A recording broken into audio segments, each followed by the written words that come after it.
And so this bizarre fixation with race shifting everything, but only in one direction by Disney, obviously is quite strange. So it just takes a beloved movie and makes it much more boring and much less realistic, kind of like Society on Liberalism. You ever watch a studio try to reinvent the wheel and somehow forget how wheels work? Yeah, that's basically what happened with Disney's new Snow White. They had one job: take a timeless classic, sprinkle a little modern magic on it, and give audiences a reason to care. Simple, right? But instead of a magical reboot, what we got was a flaming mess wrapped in a tiara. And the face of that mess, Rachel Zegler. The idea was to breathe new life into a beloved story. What actually happened? They took Snow White, gave her a new personality no one asked for, and let Rachel hit the media circuit like she was running a one-woman campaign to cancel nostalgia. It just takes a beloved movie and makes it much more boring and much less realistic. The movie is really, really bad. Now look, if you're cast as Snow White, people kinda expect you to like Snow White, or at least pretend. But Rachel, she showed up to interviews like she was on a mission to personally dismantle every fond childhood memory anyone had left. She called the original movie weird, said the prince was a stalker, basically implied the whole plot was an outdated fairy tale that needed a total overhaul. I mean, that's bold. Imagine getting paid millions to star in a remake and then using the press tour to roast the original. That's like getting invited to a wedding and giving a toast about how bad marriage is. What was supposed to be empowering came off more like a lecture. And nothing kills magic faster than a lecture, except maybe PowerPoint. The primary suffering is being sent in by my company to watch a children's movie as a single man, like 2 p.m. on a Thursday. That was the first part that was a little bit weird, but I was basically the only person in the theater. And the internet? Oh, it noticed. Fans weren't just disappointed. They were downright offended. Memes started flying faster than a poisoned apple in a forest. There were side-by-side edits comparing Rachel's Snow White to Disney villains. People joked she was playing the evil queen in disguise. Comment sections turned into battlegrounds. TikToks, tweets, YouTube breakdowns, you name it. Viewers didn't feel like they were getting a modern take. They felt like they were being scolded for liking the original. That's not reimagining a character. That's nuking a legacy.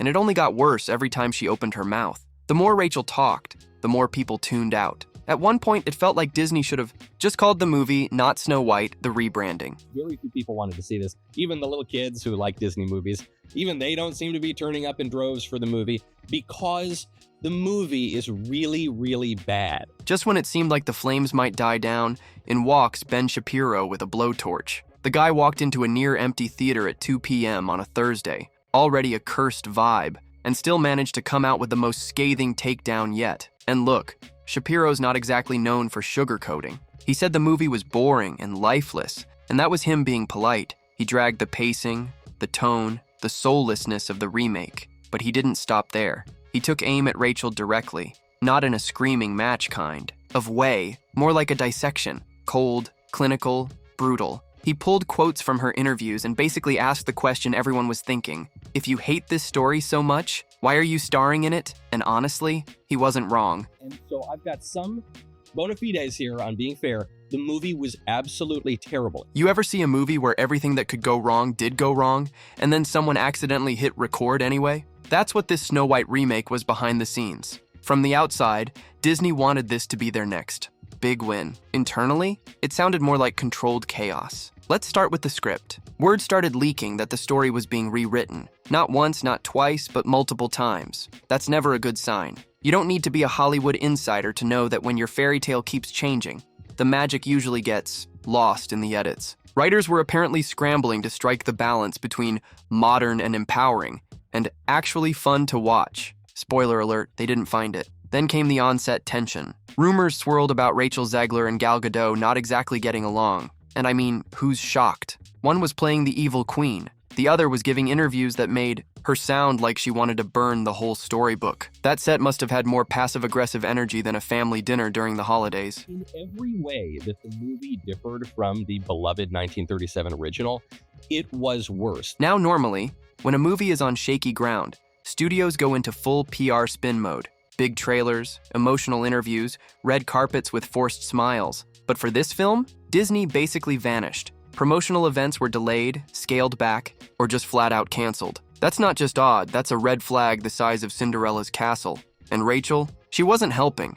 Instead of damage control, she seemed to double down. Every new clip, every statement, every press appearance just added fuel to the fire. You'd think someone at Disney would have stepped in and said, "Hey, maybe stop insulting the movie you're in." But nope, radio silence. Meanwhile, fans kept hammering social media. YouTube breakdowns hit millions of views. The movie hadn't even released yet, and the court of public opinion had already ruled. This was not the Snow White they grew up with. The disappointment was so thick you could cut it with a poisoned apple slice. Basically, this movie was like you took the original Snow White and just put everything through this filter of liberalism. It wasn't through a filter of Japanese anime, it was through a filter of liberalism. Just when everyone thought this fiasco couldn't get any more embarrassing, South Park stepped in. And when South Park mocks you, you've officially made it into the cultural burn book. They didn't hold back. The episode aired with a cartoon version of Rachel Zegler basically ranting about how she was the real hero,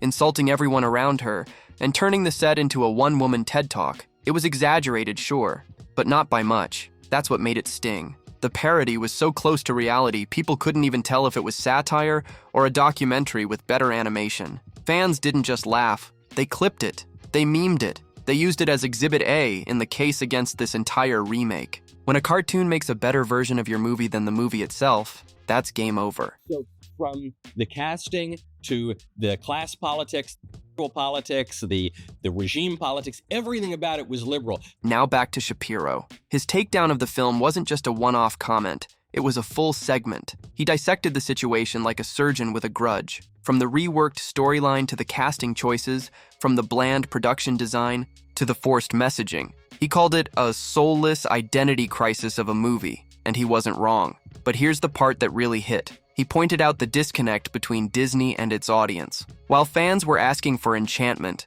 and nostalgia, the studio handed them a lecture dressed as a bedtime story. Shapiro didn't just criticize, it felt like he gave Disney the wake-up call they've been avoiding for years. And that's why this video blew up. Because beneath the sarcasm, the jokes, the cold breakdown, was a simple truth. You can't serve people nostalgia while acting like you're too good for the thing they're nostalgic for. Snow White is generally understood to be a very, very white person. And in this case, they decided, no, that doesn't make any sense. So I don't think we're allowed to say that, right? I was referring to the movie as sand beige. When the curtain lifted on Snow White, audiences didn't just boo, they evacuated. This wasn't just a movie that flopped. This was a movie that made people mad. They even gave it a chance. Online ratings plummeted faster than Disney's stock. After a bad earnings call, IMDb, a brutally embarrassing 2.2 out of 10. That's the kind of score usually reserved for straight-to-DVD shark movies. And let's be real here, getting a 2.2 in today's world is a special kind of failure. You could throw together a film with sock puppets and a GoPro and probably score higher. This wasn't just about a bad movie, it was about trust. Audiences felt like they were being talked down to, and the backlash was loud. It's no really knock on her. If you did the autobiography of Malcolm X, would you cast Tom Hanks? If you remade Moana, would you cast a little Irish guy? No, you wouldn't. So that was off the top. You know it's bad when your movie starts trending on social media, not because people love it, but because they're roasting it into oblivion. Rachel Zegler became the internet's favorite punchline overnight. Clips from her interviews were chopped up and reposted with brutal commentary. Every time she said something smug or dismissive, it got stitched into a viral TikTok with captions like, "Why this movie failed in 10 seconds. People started comparing her to cartoon villains, calling her the Disney anti-princess, and ironically thanking her for ruining their childhoods. It wasn't just internet hate, it was creative internet hate. And the worst part, Disney said nothing. No statement, no clarification, just silence, while the brand and their lead actress got torn apart tweet by tweet. It is not racist to suggest that a character who is described in the original as skin white as snow, that is literally how the character is described in the original, that's a character description in the same way that, as you mentioned, in Moana.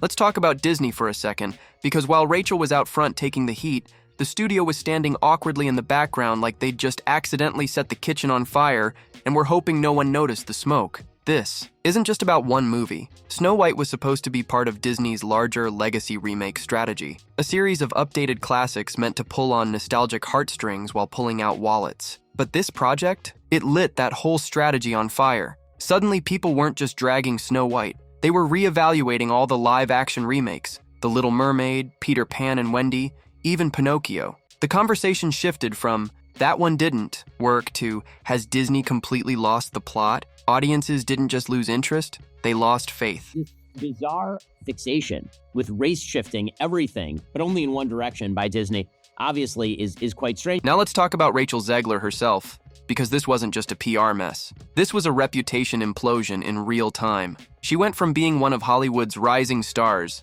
fresh off West Side Story, backed by Spielberg, tipped as the next big thing, to being seen as box office poison. Harsh? Maybe, but that's the reality. Casting directors, producers, execs, they pay attention when an actor becomes the face of a public failure, especially one that hits this hard. It doesn't help that Ziegler doubled down. No public apology. No real humility.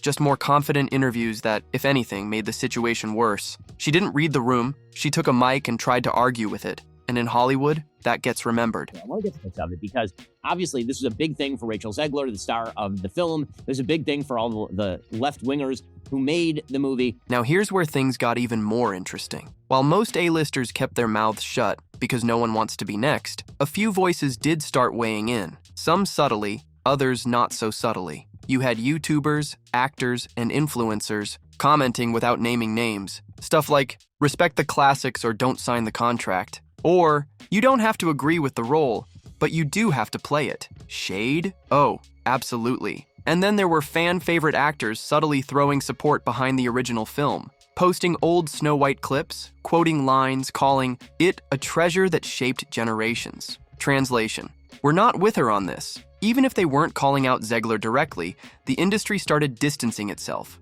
Quietly, professionally, but very obviously. And that's never a good sign when you're trying to stay in the spotlight for the right reasons. There's a big focus on her love story with a guy who literally stalks her.